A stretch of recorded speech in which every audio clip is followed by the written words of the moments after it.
Centenaire, le centenaire en 2011. Pour les aînés. Les aînés, on les a. Ouais, les aînés. Là, tout le monde, hein, là, droite, droite. Bonjour, je suis Stéphane Bouquet, donc je suis militant bénévole aux Éclaireurs de France et j'exerce la fonction de membre de l'équipe régionale de la région Lyon.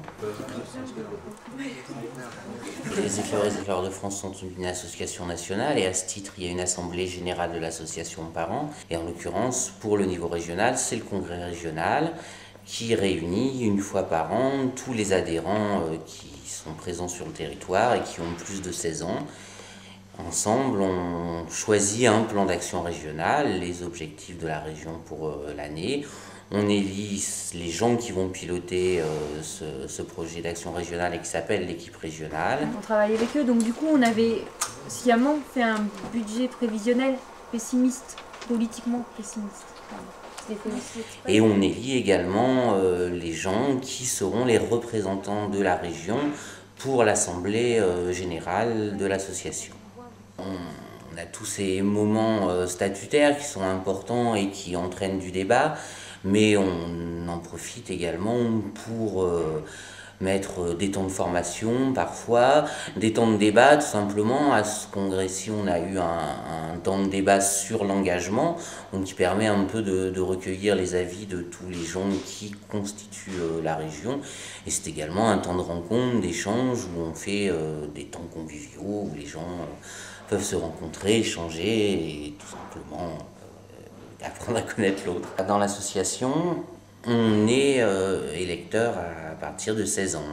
On a la majorité à partir de 16 ans. On considère qu'à partir de cet âge-là, les gens ont leur opinion sur l'association, leurs idées, qui peuvent les exprimer et également donc voter. Le comité régional du 5 mars 2009 avait approuvé un budget prévisionnel qui lui a été proposé. Ça permet effectivement d'avoir une vision globale de l'association, de savoir ce qui se fait, de connaître les enjeux, de participer aux grands chantiers nationaux comme la réforme des statuts, comme la place du délégué général dans l'association, un petit peu toutes ces questions qui font que notre association a et doit garder un fonctionnement démocratique.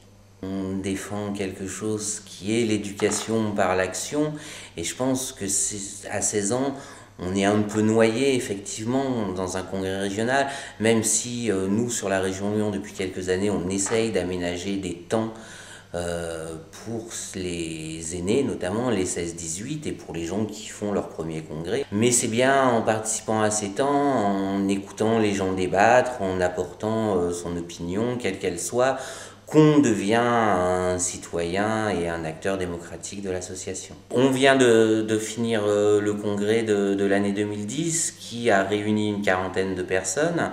Les aînés, les 16-18 étaient nombreux et ils ont apporté leur richesse. Maintenant, il y a une année d'action qui va suivre suite aux décisions qui étaient prises. Le congrès se réunira en 2011. Il y aura de nouveaux enjeux à discuter, comment rentrer dans ce deuxième centenaire de l'association. Donc on espère qu'il y aura toujours plus de monde pour enrichir les débats, donner son avis et faire en sorte que le plan d'action régional colle aux envies des groupes et des personnalités qui composent notre région.